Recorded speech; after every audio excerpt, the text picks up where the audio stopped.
cu suflet mare m-a făcut mama și de-aia mă ajută Dumnezeu toată viața. M-a ajutat Dumnezeu să fac milioane și la sute de persoane să dau de mâncare. M-a criat cu suflet mare m-a făcut mama și de-aia mă ajută Dumnezeu toată viața. M-a ajutat Dumnezeu să fac milioane și la sute de persoane să dau de mâncare. Zic în clasă, de enigmă utilă. Ce mă, doamne, nu știu de nicio enigmă. Aia zis Moromeții 2, habar nu. Ce Moromeții? Da, mă, am făcut și caracterizări și alea, ce drept. Moromeții, mă? Da. Păi n-am făcut nimic la Moromeții. Poate, nu.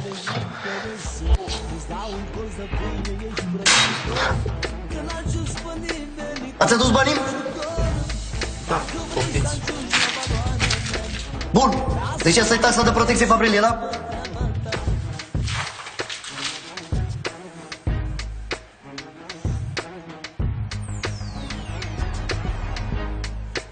Tu ce știți, doar că invitație specială? Eu sunt la fără taxă. Auzi, dănuțule, ce zice elevul? Aud. Încață-și gura ta, rocă, vrei belele cu mine? Te bat într-o oră, 4 ore să mor tu. Vrei belele cu mine? Zici să mor tu. Vrei belele cu mine? Fii atent, știi ce-ți fac? Muși carne din tine să mor eu. Fii atent, nu te bat. Știi ce fac? Dau un telefon, atâta fac. Fii atent să mor. Fii atent ce-ți fac, să mor tu.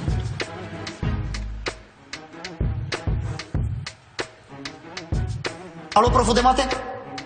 Am și eu un fraier aici. Cum te cheamă, mă? Tungureanu. Ungureanu, ce că-l cheamă?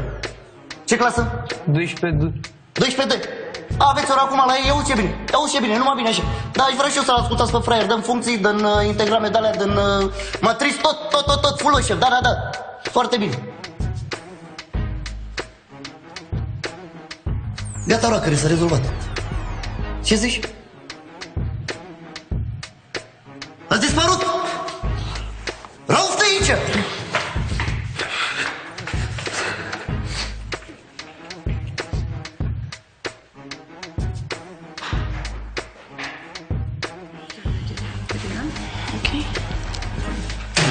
Oamenii nu erau de acord, doar că asta era ce vă funcționa. Ok. Așa. Auzi, nu te spăra, te deranjez? Ce s-a întâmplat? M-a criat cu suflet mare m-a făcut mama și dacă vreau acum eu convin toată școala. Mă cunoaște toată țara oriunde mă duc și vreau să te întreb pe tine dacă pe ursul. M-a criat cu suflet mare m-a făcut mama. Te vedem la 12 că acum am română și stăm în oraș la supăr până de seară. Hai că să sunați bine, doamnă profesoară.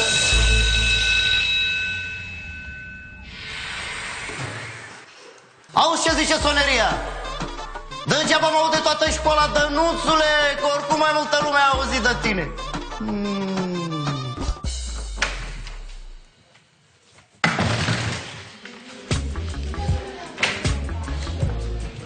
Bună ziua!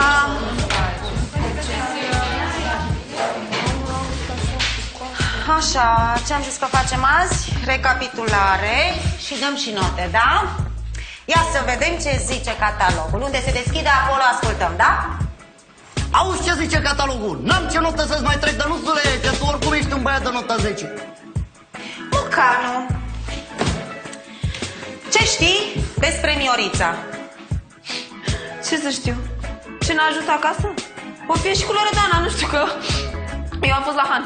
Nu tu, Mocanu, celălalt. Daniel Mocanu.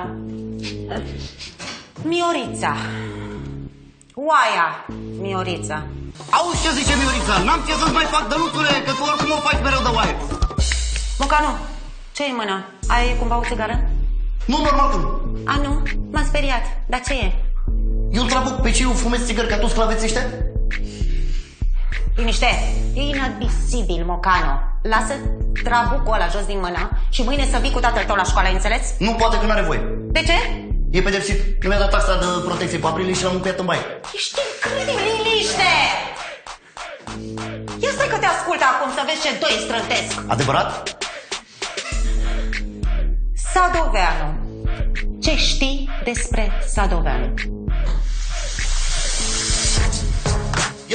Yo, Dani Mocanu, când pentru băieții care își supă Sadoveanu. Yo, Dani Mocanu, când pentru băieții care i-au citit romanul. Suntem vagabonzi și odată pe săptămână, nu chiulim deloc și venim noi la român. Nu știm Sadoveanu, nu știm de Caragiale, că e pe valută ce o avem în buzunare. Yo, Dani Mocanu, nu știu nici Nikita, nici Crâncă și nici Rebreanu. Nu suntem la ora de muzică, Mocanu. Ce știi despre frații Jderi? Nu știu nimic, să mură dacă știu de ei ceva, dar îi întreb o vagabonții mei și aflăm imediat. Dar din ce gașcă face ăștia parte? Nu e nicio gașcă, Mocanu. E un roman. De neamul Șeimăreștilor, ai auzit ceva? Știi ceva? Nici de ăștia n-am auzit nimic, dar așa de curiozitate că apreciez zonă acționează neamul ăsta. Nu te ataca să nu ne intersectăm zonele de influență, știți că mai moare oameni, sânge, asta... Ești incredibil, Mocanu. Știu. Bun, îți mai dau o șansă. Da. Eminescu. Da. Cel mai ușor. Da. Dacă nici pe Eminescu nu l-ai pregătit, ai 2. Da, l-am pregătit, bineînțeles că l-am pregătit. Auzi ce zice Eminescu, Dănuțule? Tu ce faci, Mocanu? Ce să fac, profa? V-am pregătit niște Eminescu frumos. Ești incredibil, mă, băiatule. Haide, profa, fi dulce. Tu îmi dai mie șpagă? Să mor tu, profa. Ieși tu afară din clasă, hai, ieși afară. 2. Adevărat? Ați vrut să mă dați afară, însă vă iert vreodată. Vin și mă răspund acum cu a mea brigată. Nici o notă mică nu o să mă potolească. Rămân repetând, o să fiu teroarea voastră. N-am să ies din clasă, ci la ora de română. O să-mi iau golanii să vă luăm un pic la mână.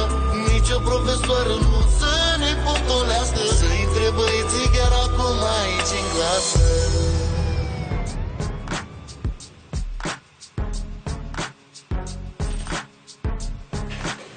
Ce e de bandada asta? Eu mă duc să-l chem pe domnul director. Eu sunt lider la un clan de mare putere. Vă legăm pe toți de vrem de caloare bere. O să vă pur catalogul de 100 de ori. Nu contează cât vă credeți voi de profesor. Mafia. Alo, ce-i cu mascarada asta aici, a? Cine sunt ăștia? Sunt frații mei, șmecherii mei, toți nebuni. Toți nebuni și tu cine ești, mă, a? Sunt Dani Mocanu. Dani Mocanu? Și ce cu trabucul ăsta în mâna ta? Cu ce te ocupi tu, bă? Că cu școala vă că nu te ocupi. M-am apucat de cântat de când eram mic. Am avut de ales manele sau dați de murit. Viața m-a făcut să nu am vocea nasoală. Și de asta acum cânt și bat la școală. Ce faci, mă? Bați la școală? Adevărat. Adevărat? Da, unde te crezi tu, mă? În spatele blocului, mă? Lasă că vezi tu.